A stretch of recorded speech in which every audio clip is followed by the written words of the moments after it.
Ba da ba da ba. Okay, so ev- not everyone's seen the movie, but most people have. It's been a week now. It's like at 1 billion. That's no surprise. The brand name alone was going to draw people to it, for better or worse. Um, I've seen it again, and my stance on it has actually declined a little bit. And it's only because I don't want to toot my own horn, but I like to consider myself to be an intelligent human being.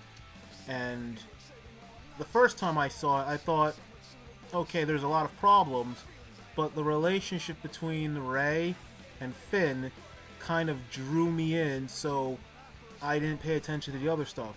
One scene in particular, when they're running, the second time he takes her hand and she's like, stop taking my hand, and there's an explosion underneath their feet and they go flying, she runs over to him because he's a little, knocked out.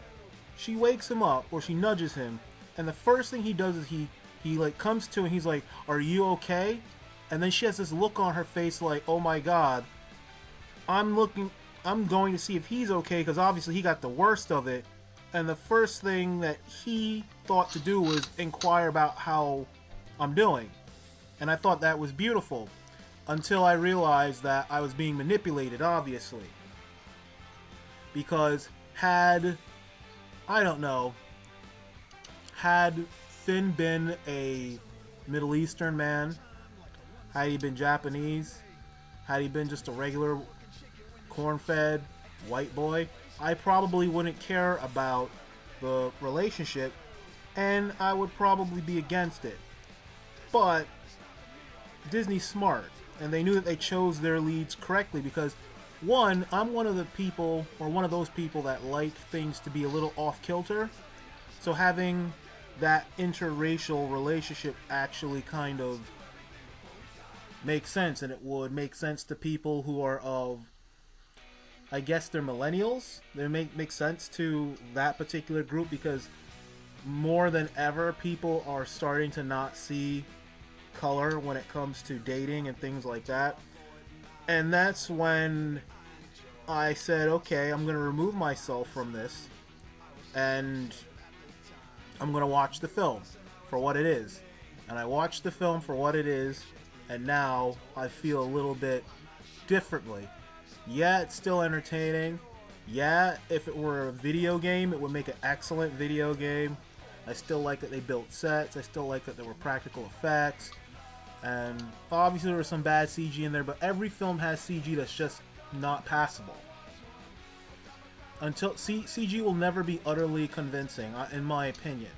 So, I watched the film again, and like I said, my stance on it changed, and it's too familiar. It tries too hard to shove the parallels down your throat. It's just, I don't know, like I said, as a popcorn film, it's enjoyable, but I'm in the Avatar seat again, where I'm like, not billions of people, but a good chunk of people saw it to result in billions of dollars in revenue, and I'm sitting there thinking to myself like, oh my god, it's kind of happening again, because we all know Avatar was derivative as hell. It was basically Fern Gully with a little bit of Last Mohicans thrown in there in space.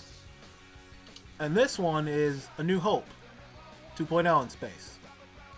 So,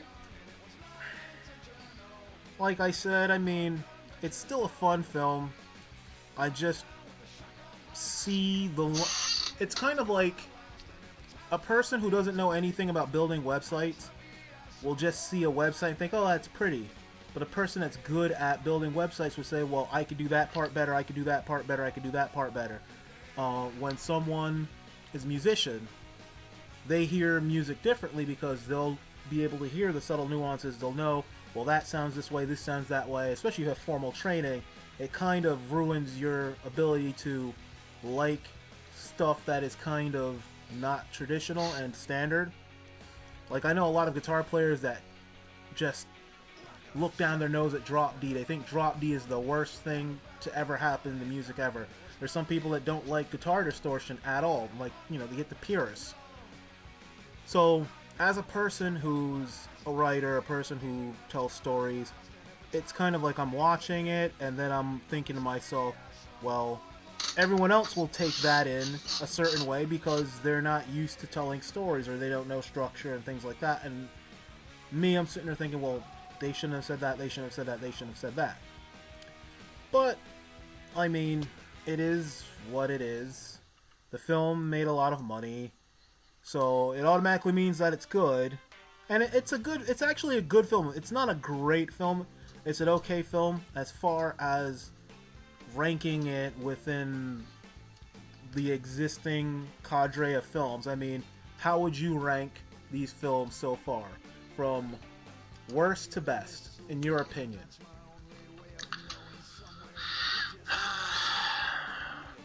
Menace, Clones, Sith, Jedi, this one, New Hope, Empire.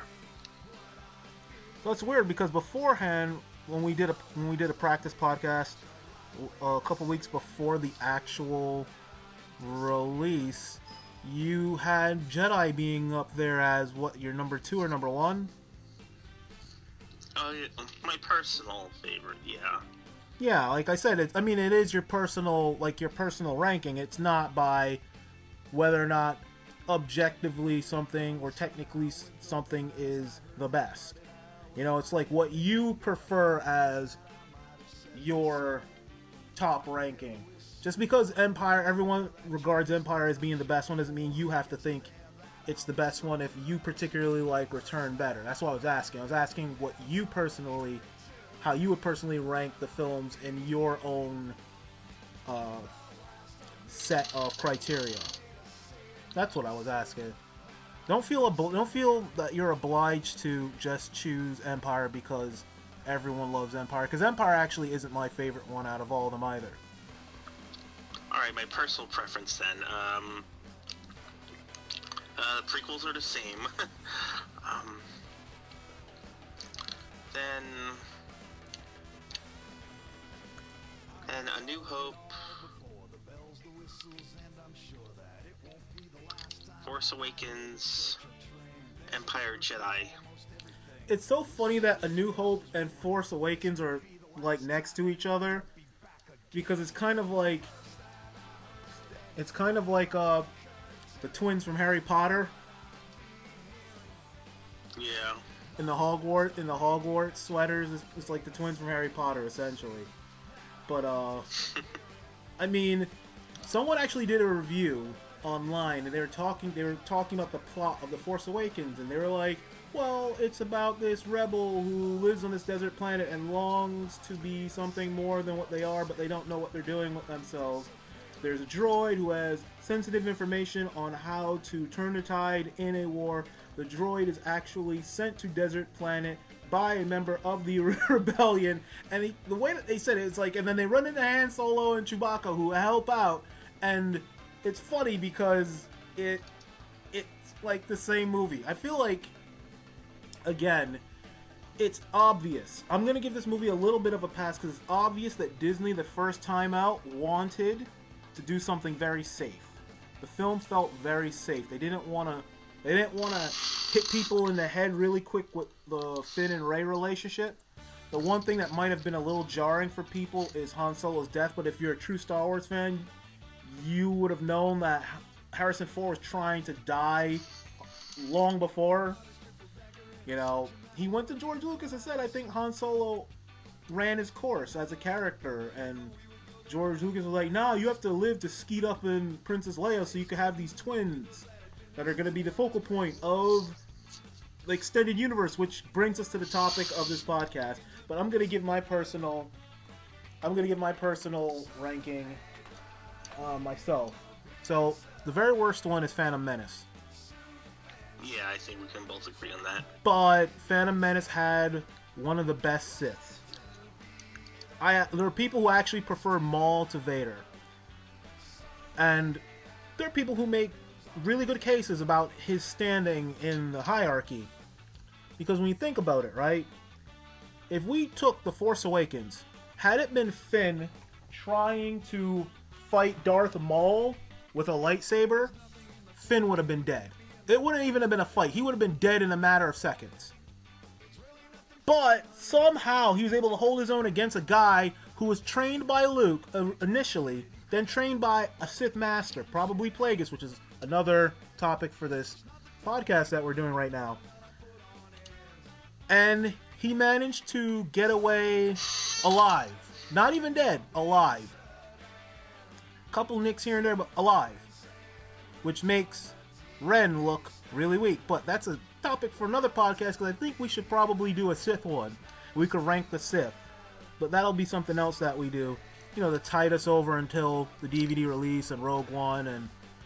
Oh, man. Honest trailer. You know, no, I haven't watched honest trailers in forever, because I feel like once you start being productive yourself, you kind of don't have time, or you choose which creative avenues of other people you want to take time out to partake in. So I haven't watched honest trailers in forever since I started being on people's podcasts and blogging and doing all that stuff. But like I was saying, Kylo Ren did look pretty weak, but that's a topic for another podcast. We'll rank the Sith. So I would have to say, you know, Attack of the Clones and Revenge of the Sith, you could interchange them on my list. Sometimes I like one better than the other. Sometimes I'll start watching one, but this starts off really well, and then I don't watch it to the end. But I will put Sith after Phantom Menace, only because Attack of the Clones did a couple of things. First of all, I thought the opening with the assassination, all that other stuff was really great. There's a nice change of pace for what we've been seeing in the Star Wars films, because up until then, we've, you know, gotten ice areas, jungles, but to have, like, essentially like a planet city, I thought that was cool.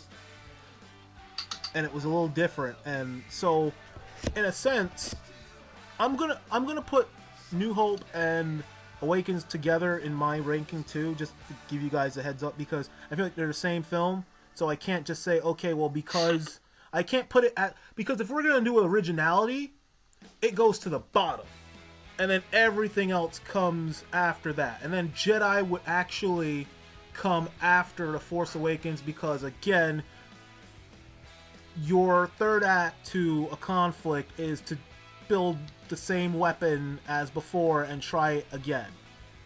You know, so that's my thing. But I feel like I'm going to put Sith after Phantom Menace, because like I said, Attack of the Clones did two things that a lot of people, well, three things that swayed everyone's opinion. First of all, like I said, the opening was pretty great. And Hayden Christensen's acting wasn't bad, because right then and there he was supposed to be like a bitch boy. So everything was yes master, kind of on that fetish shit. But after that, we got the boring ass Annie this, Padme that, blah blah blah. But after that, we actually got to see the Jedi Order in action. And we got to see why they're regarded as the greatest warriors in the galaxy. We actually got to see a full functioning Jedi Order handle a conflict. So that was something we never got to see before up until then, and that was a nice. And then we got Christopher Lee as a Sith apprentice, fought Anakin, fought Obi-Wan. That was cool to see, because it was kind of like a parallel to Phantom Menace. And then Yoda comes out, and Yoda's like, we got to see Yoda fight. So because of that, because we all knew what was going to happen to Vader, right? So going into Revenge of the Sith, we knew he was going to turn. We knew Obi-Wan was going to have a conflict with him. We knew that a good portion of his body was going to be destroyed so it could be rebuilt. We knew Padme was going to die, and she was going to have twins, and they're going to be Luke and Leia. So going into that, we got a bunch of stuff that we were already expecting. Attack of the Clones, not so much. So I'll put that ahead of Sith. So it's Phantom, then it's Sith, then it's Attack of the Clones. Now here is the hard part, because actually